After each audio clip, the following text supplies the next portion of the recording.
One of the fastest ways to change your habits and your physique is to change your environment. This is why creating your own space, somewhere that you can get away from it all and either train or focus on work, can be such a powerful tool for enhancing any aspect of your self-development. Having a home office, somewhere that you can just focus on work, somewhere that is surrounded by things that inspire you and tools that you use to work better, is a brilliant way to prime yourself, to get yourself in the right mood to be productive. And I'm not just talking about people who work from home, although there's many more of those than there were ever before right now. I'm talking about anyone who wants to work on a side project, who has other things they want to pursue, whether it's a novel or a creative endeavour. Somewhere quiet that provokes work and productivity can be a huge asset. And likewise, having somewhere to train in your own home can make a massive difference to your success. All of a sudden, you don't have to make a commute to get to the gym, you don't have to queue for the squat rack, and you don't have to feel self-conscious doing unusual things that you feel other people might judge. Now you can train whenever you feel like it throughout the day, and that way become a better mover, not just someone who trains, but someone who is more active and who uses their body throughout the day. This is why I think everybody can benefit from creating their own bat caves. So I covered this topic once before on the channel, a couple of years back, and you guys submitted some of your own home bat caves, some of the places where you train and where you work. And so I thought we'd do it again a few years later. My own office and home gym have both changed over the years, so I thought I'd share with you some of the upgrades and my changing philosophy on that. And likewise, I thought now we've got a bigger audience, we'd have more cool places to work out, to look at. And let me tell you, some of you guys train in some really awesome setups. So hopefully we'll be able to pick up some tips from one another to get some inspiration, but don't feel like you can't join in if you have a small space. In fact, as you'll see, I and many others are making do with unideal spaces. You don't have to be Bruce Wayne and live in a manor with heaps of cash to make this work. Like I like to say, there's no such thing as a lack of resources, only a lack of resourcefulness.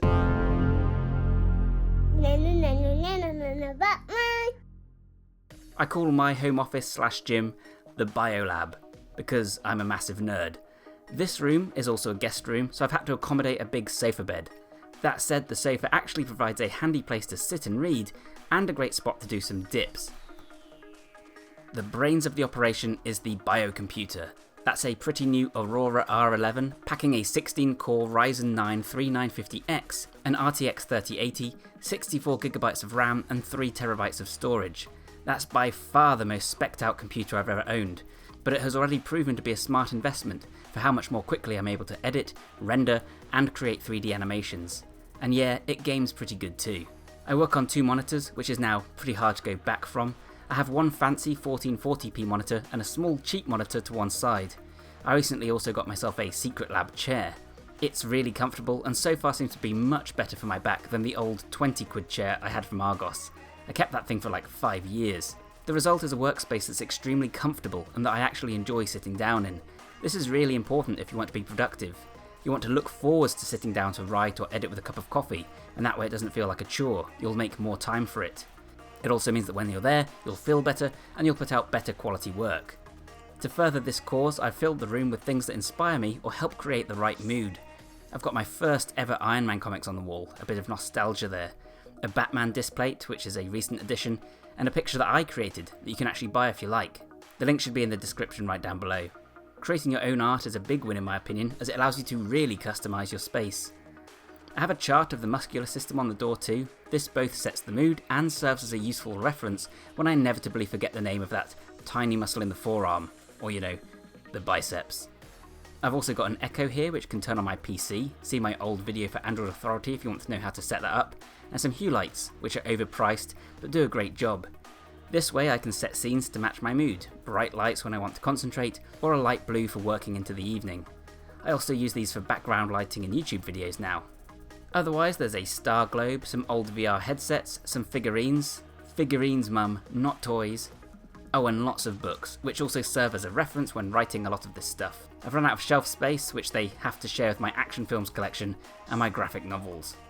I also like to work with music, mostly synthwave, which I listen to on some Jabra Elite 85H headphones. I mentioned this last time, but in his book Deep Work, author Cal Newport discusses the notion of a eudaimonia machine. This is a hypothetical space designed to encourage the maximum inspiration and productivity from an individual, by priming their mood. What this book doesn't really touch on though, is just how subjective this should be. but I encourage you to make this space yours, rather than turning it into what you think it should be. But this space is also a kind of mini secondary gym for me, and it all comes back to what I describe as incidental training. So incidental training is the term that I use to describe training throughout the day. Whenever you stop what you're doing for 10 minutes to do a few reps of something, or to stretch, that's incidental training. Likewise, when you curl your shopping as you carry it back to the car, that's incidental training, turning everyday tasks into a form of training. To encourage this, I've filled my office with training tools and opportunities for movement. I have dip bars that I can use at any point to do dips, as well as bodyweight rows and all kinds of other things.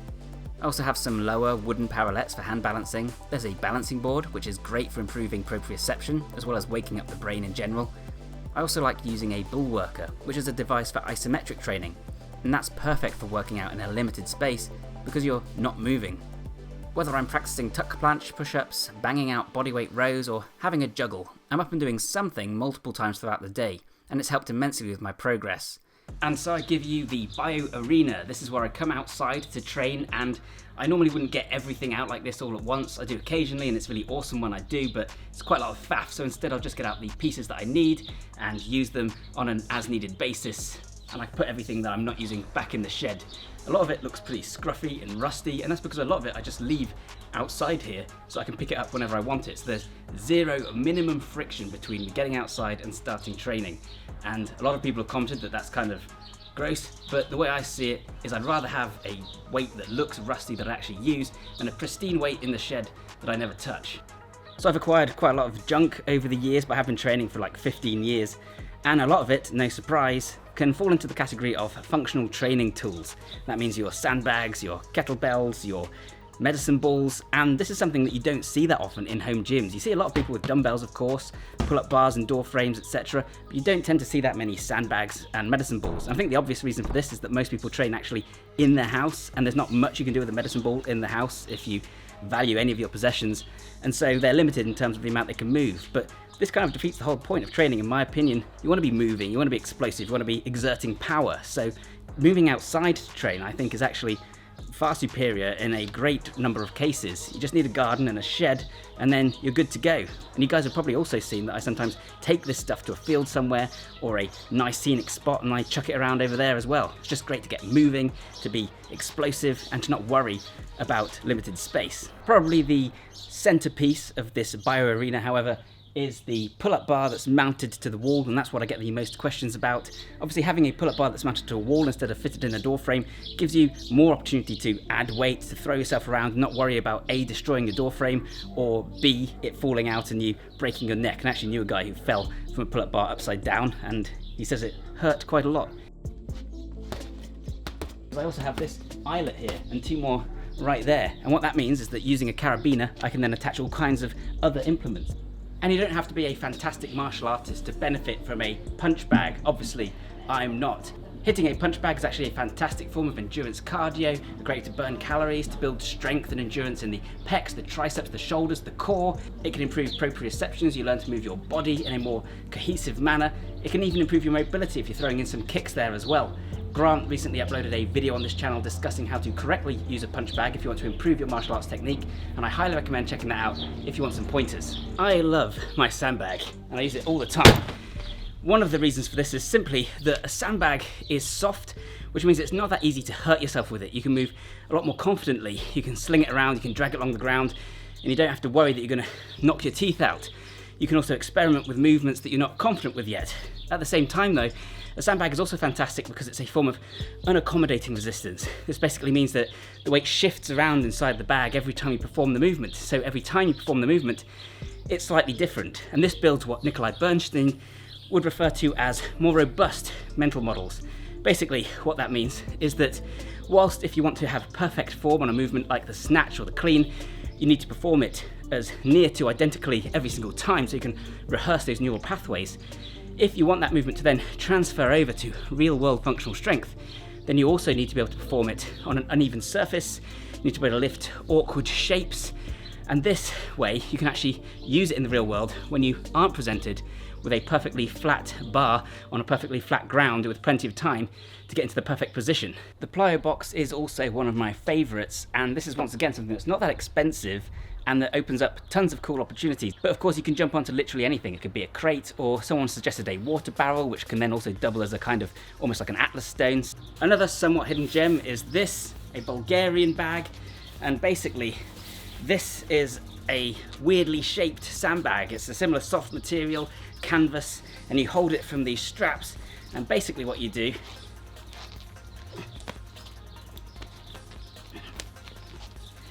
is you spin it around your body like that, and it's literally called a Bulgarian bag spin. I must admit I don't use it as often as like the sandbag or the medicine ball because it's not quite as versatile, but if you want something really specific that builds strength, endurance, rotational power, grip strength, then the Bulgarian bag is your boy, and it's not too expensive.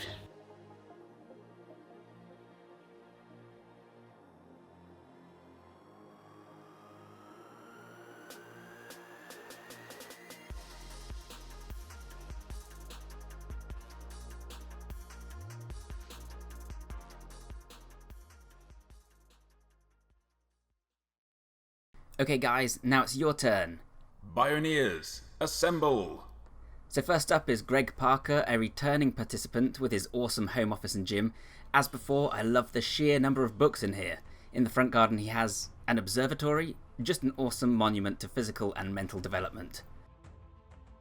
Miles Hudlow, aka Upgraded Dragon, has another awesome space I'd love to train and work in, and his own plaque. He calls this space the Dragon Lab, which is just really cool, and I love in general that you guys have names for your Batcaves too. Now this is epic. Training with a view like that in a dedicated space is a dream. Love the selection of tools, and also the extremely stoic dog who appears to be very well trained to guard the area.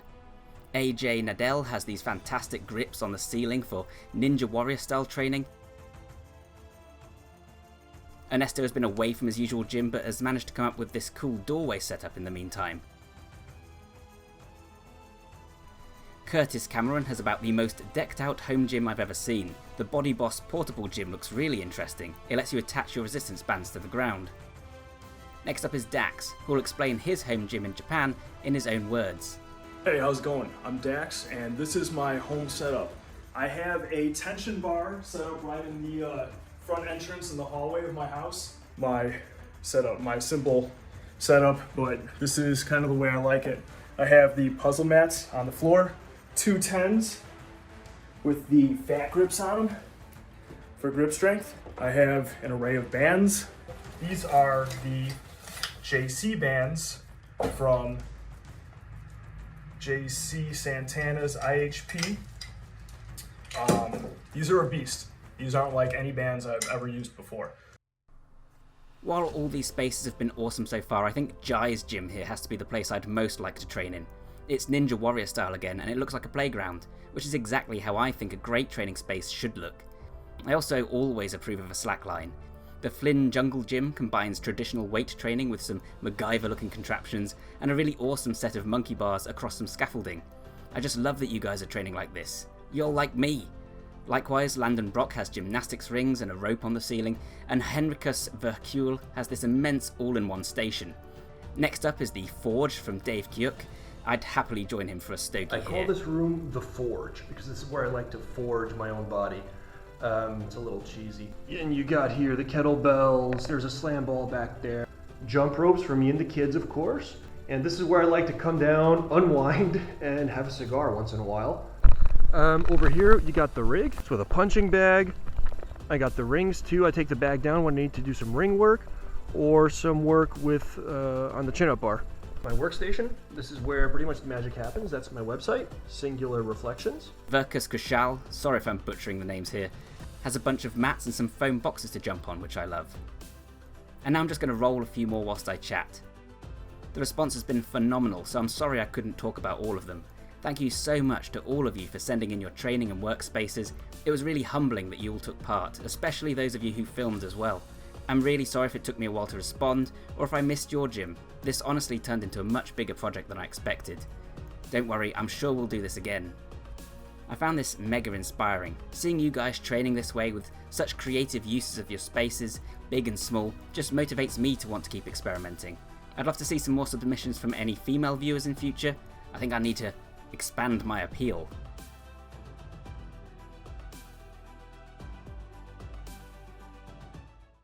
I hope you found this video useful and interesting, guys. If you did, then please leave a like and share it around. That helps me out immensely. Likewise, subscribe if you want more like this, and hit the bell button for notifications. It's too late, of course, to be featured in this video, but that doesn't mean that you can't still submit your own home bat caves over on the Facebook page. I'd love to see them, and I'm sure others would as well. And if there's enough of a response, maybe I'll make a third one of these videos. If you like this approach to training that improves your functional real-world performance, then you can check out my ebook and training program, Super Functional Training. The link's in the description down below. There's a discount on right now whilst we're all in lockdown that aims to improve everything from mobility to strength to even IQ, and all at once in a single cohesive program. Alternatively, you could check out my print book, Functional Training and Beyond, which serves as an introduction to this topic with loads of cool examples of real-world performance. Either way, thank you so much for watching this one, guys, and I'll see you next time. Bye for now.